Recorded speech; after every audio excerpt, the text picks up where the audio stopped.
الشيطان الرجيم. بسم الله الرحمن الرحيم.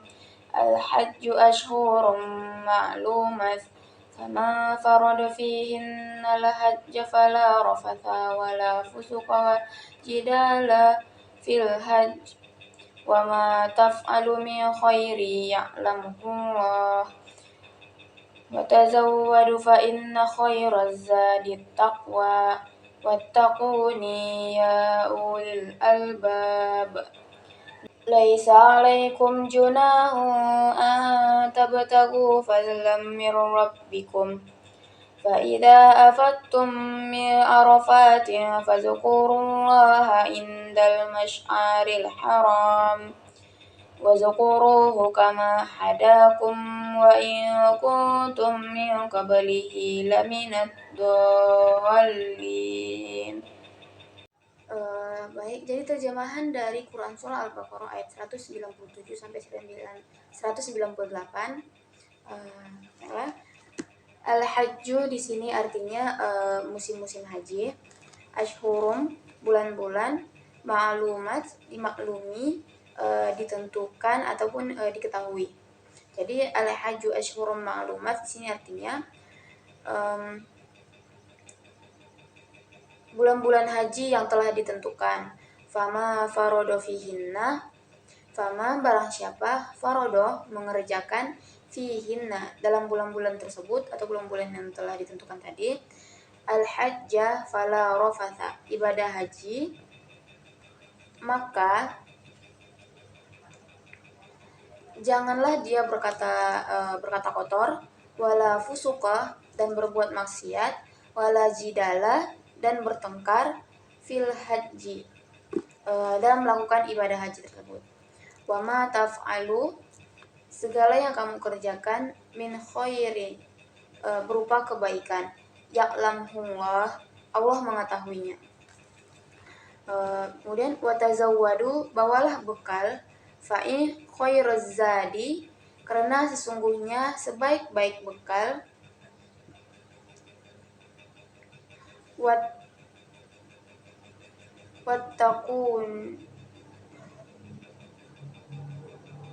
wattaquni adalah takwa. Fa'in khairuz zadi, karena sesungguhnya sebaik-baik bekal, zadit takwa adalah takwa. Wattaquni, dan bertakwalah kepadaku, ya ulil albab, wahai orang-orang yang mempunyai akal sehat. Jadi penjelasan dari Quran Surah Al-Baqarah ayat 197 sampai 198 adalah ibadah haji adalah ibadah yang dilakukan pada bulan-bulan yang sudah ditetapkan, yaitu terdapat 3 bulan, yaitu bulan Syawal, Dzulqa'dah, dan Zulhijjah. Ditambah malam ke-10, yaitu malam Idul Adha. Jadi 2 bulan 10 hari. Inilah masa pelaksanaan ibadah haji. Maksudnya masa mempersiapkan diri sampai ibadah haji. Tapi ada beberapa ibadah tertentu yang telah ditetapkan waktunya, yaitu wukuf di Arafah. Tidak boleh sebelum 9 Zulhijjah, tidak boleh setelah terbit fajar 10 Zulhijjah. Kemudian jadi bulan-bulan ini adalah bulan-bulan suci yang dihormati, di mana tidak boleh melakukan peperangan dan dosa lainnya. Kemudian ketika sudah melakukan persiapan haji, maka ada beberapa hal yang dilarang untuk dilakukan, yaitu rafatha, yaitu artinya perbuatan suami istri seperti bersetubuh, cumbu, dan sebagainya selama pelaksanaan ibadah puasa haji. Kemudian selanjutnya itu fusuqa, yaitu dilarang berbuat fasik atau ucapan-ucapan perbuatan yang melanggar norma susila dan agama. Kemudian tidak boleh berjidal, yaitu artinya tidak boleh perbantahan yang mengakibatkan permusuhan, persoalan, perpecahan. Artinya di sini pertengkaran. Jadi dalam pelaksanaan ibadah haji itu segala kebaikan-kebaikan yang dilakukan itu sudah diketahui oleh Allah SWT, maka berbekallah ketika melaksanakan ibadah haji, seperti berbekal materi maupun non materi. Namun tidak boleh berbekal secara berlebihan yang dikhawatirkan akan memberatkan dia dan mengganggu dalam pelaksanaan ibadah haji. Dan sesungguhnya sebaik-baik bekal adalah takwa. Jadi yang lebih penting itu sesungguhnya bukanlah bekal materi, namun bekal kerohanian, yaitu takwa dan ilmu pengetahuan. Oleh karena itu, Allah Subhanahu wa taala memerintahkan kepada muslim yang memiliki akal untuk bertakwa kepadanya. Akal ulul albab. Yang dimaksud di sini adalah orang-orang yang memiliki akal yang sehat, tidak diselubung yaitu terbelenggu nafsu, kebinatangan, atau dikuasai ajaran unsur debu atau tanah. Unsur debu atau tanah itu maksudnya ajaran-ajaran yang berorientasi kepada kepentingan duniawi, sehingga akalnya itu bisa menghasilkan hasil pemikiran yang dianggap menyimpang dari kebenaran. Kemudian ayat berikutnya, laisa alaikum junahu an tabtagu fadlan mir rabbikum. Tidak ada dosa atas kamu untuk kalian mencari karunia Tuhanmu. Jadi, pada ayat ini ditegaskan bahwa dalam pelaksanaan ibadah haji itu, kamu bisa saja melaksanakannya sambil mencari karunia Allah, dengan syarat tidak mengganggu pelaksanaan ibadah haji. Selanjutnya, apabila kamu telah bertolak dari Arafah, maka berzikirlah kamu mengingat Allah di sisi syair Allah. Jadi maksudnya ketika telah melaksanakan Arafah, yaitu yang dilaksanakan siang atau zuhur sampai malam atau maghrib, untuk berzikir mengingat Allah.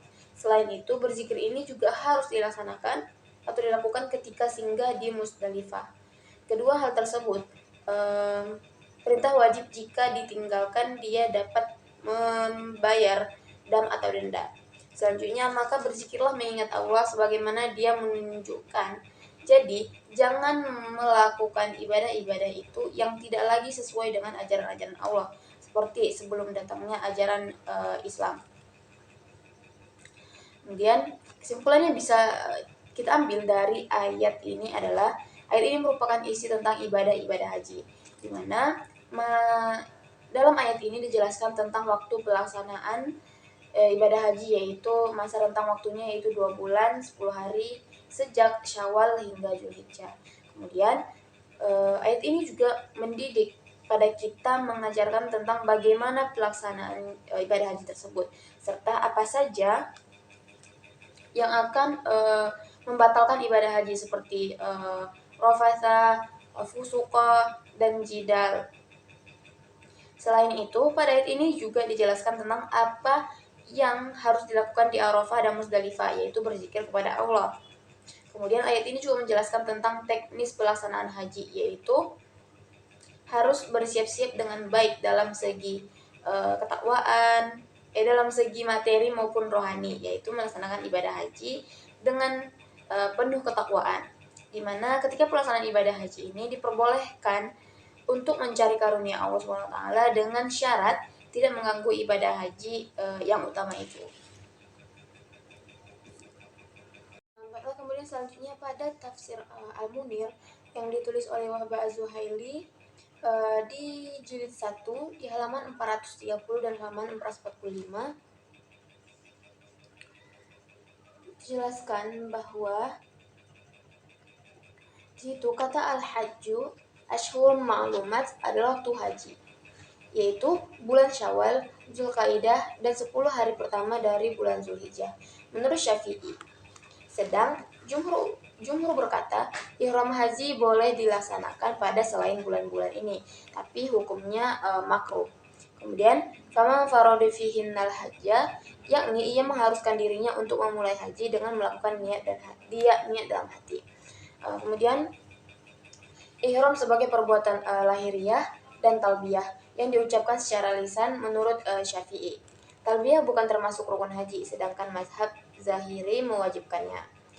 Hubungan ayat ini dengan yang sebelumnya adalah karena Allah Ta'ala sudah memerintahkan agar haji dan umroh disempurnakan, dan bagi umroh itu tidak ada waktu yang tertentu, maka dia menjelaskan bahwa haji punya waktu yang tertentu. Nah, kemudian fala rafatha, jima, wala fusuqa, kedurhakaan, wala jidala, pertengkaran dan perdebatan. Yang dimaksud dengan nafi atau negasi di ketiga tempat itu adalah larangan melakukannya. Kemudian, wa ma taf'alu min khairin, kebaikan apapun yang kalian kerjakan, misalnya sedekah. Ya'lamullah, Allah pasti mengetahuinya dan Dia akan memberi kalian ganjaran. Firman ini turun berkenaan dengan penduduk Yaman. Dulu mereka berangkat haji tanpa membawa bekal, sehingga mereka menjadi beban bagi orang lain. Kemudian, watazawadu, bawalah bekal yang cukup untuk perjalanan kalian. Fa inna khairaz zadi taqwa, sebaik-baik bekal adalah yang bisa membuat musafir tidak perlu meminta-minta kepada orang lain. Dan bertakwalah kepada Allah, wahai orang-orang yang punya akal. Al-ba adalah bentuk jamak dari kata lu, yang artinya inti sesuatu, dan karena itulah maka akal disebut lu. Kemudian selanjutnya di ayat 198 di halaman 445 dijelaskan sebab turunnya ayat 198. Bukhari meriwayatkan dari Ibnu Abbas, katanya, Ukaz, Mijannah, dan Julmazaz adalah pasar-pasar yang dikenal di masa jahiliyah. Kemudian mereka merasa berdosa kalau berdagang pada musim haji. Maka mereka menanyai Rasulullah SAW mengenai hal itu, sehingga turunlah ayat, tidak ada dosa bagimu untuk mencari karunia atau rezeki hasil perniagaan dari Tuhanmu pada musim haji. Nah, kemudian Ahmad, Ibnu Abi Hatim, Ibnu Jarir at-Tabari, Hakim, dan lain-lain meriwayatkan dari sejumlah jalur dari Abu Umamah At-Taimi, katanya, aku berkata kepada Ibnu Umar, kami biasanya menyewakan hewan tunggang kepada jamaah haji. Apakah haji kami sah? Ibnu Umar menjawab, seorang laki-laki pernah menghadap Nabi Shallallahu Alaihi Wasallam lalu bertanya tentang persoalan seperti yang kau tanyakan ini, dan beliau tidak menjawabnya hingga Jibril mendatangi beliau untuk menyampaikan ayat ini. Tidak ada dosa bagimu. Akhirnya beliau memanggil orang itu dan bersabda, haji kalian sah. Nah, kemudian tiada dosa bagimu untuk mencari rezeki yang halal pada saat menunaikan haji dengan cara jual beli atau penyewaan barang, asalkan bukan itu niat utamanya. Ia boleh kalau menjadi ikutan ibadah, sebab dengan niat yang baik perbuatan atau dagang tersebut terhitung ibadah pula. Hanya saja mencurahkan diri hanya pada pelaksanaan manasik lebih afdol dan lebih sempurna, sebab Allah Ta'ala berfirman, padahal mereka hanya diperintah menyembah Allah dengan ikhlas, menaatinya semata-mata karena menjalankan agama. Surah Al-Bayyinah ayat 5. Selain itu, untuk bolehnya berdagang dalam haji, disyaratkan perjalanan itu tidak mengakibatkan terjadinya kekurangan dalam ibadah, serta tidak menyibukkan orang yang bersangkutan dari amalan-amalan haji. Oleh sebab itu, Allah Ta'ala memerintahkan kita berzikir dengan menyebutnya setelah wukuf di Arafah, yang merupakan rukun haji paling penting dengan dalil hadis Nabi SAW, Al-Hajju Arafah, rukun haji yang paling utama adalah wukuf di Arafah. Demikian pula setelah berangkat meninggalkan Arafah. Jadi apabila pelaksanaan haji telah berangkat ke Musdalifah dan menginap di sana, ia harus berzikir di Musy'aril Haram dengan membaca talbiyah, tahlil, doa, dan puji-pujian kepada Allah. Adanya perintah agar berzikir ini tidak lain karena dikhawatirkan ia tidak melakukannya di tempat yang penuh berkah ini.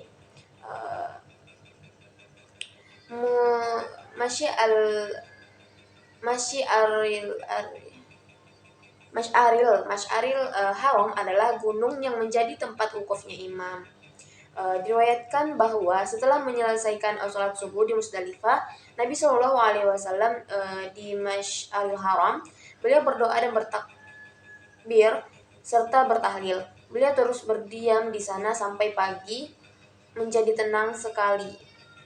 Ada riwayat lain pula bahwa suatu ketika Ibnu Abbas memperhatikan orang-orang, lalu ia berkata, orang-orang dulu atau jamaah haji yang bersama Rasulullah pada malam ini tidak tidur. Selanjutnya Allah Subhanahu wa taala menjelaskan cara berzikir. Dia berfirman, dan berzikirlah dengan menyebut Allah sebagaimana Dia telah mengajari kalian cara berzikir, yaitu dengan merendahkan diri, ikhlas, khusyuk, dan mengonsentrasikan hati dan pikiran kepada Allah. Inilah zikir yang bagus, sebagaimana Dia telah memberi kalian hidayah yang bagus. Meskipun sebelum adanya hidayah ini, kalian termasuk orang-orang yang sesat dari kebenaran dalam akidah dan amal, di mana kalian dulu menyembah berhala dan patung dan menjadikannya perantara supaya mereka mendekatkan kalian kepada Allah. Kemudian ayat ini memerintahkan suku Quraisy dan beberapa suku lainnya setelah sebelumnya mereka melakukan wukuf di Musdalifah karena memandang derajat mereka lebih tinggi dari suku-suku lain, supaya bertolak dari Arafah sebagaimana orang banyak berangkat dari sana dan melakukan wukuf di sana. Bukhari dan Muslim meriwayatkan bahwa suku Quraisy dan suku-suku yang seagama dengannya, yaitu Kinanah, Jadilah, dan Qais yang disebut Al-Hums, dulu di masa jahiliyah melakukan wukuf di Musdalifah sebab mereka merasa derajatnya lebih tinggi, sehingga enggan berwukuf di Arafah bersama suku-suku lain.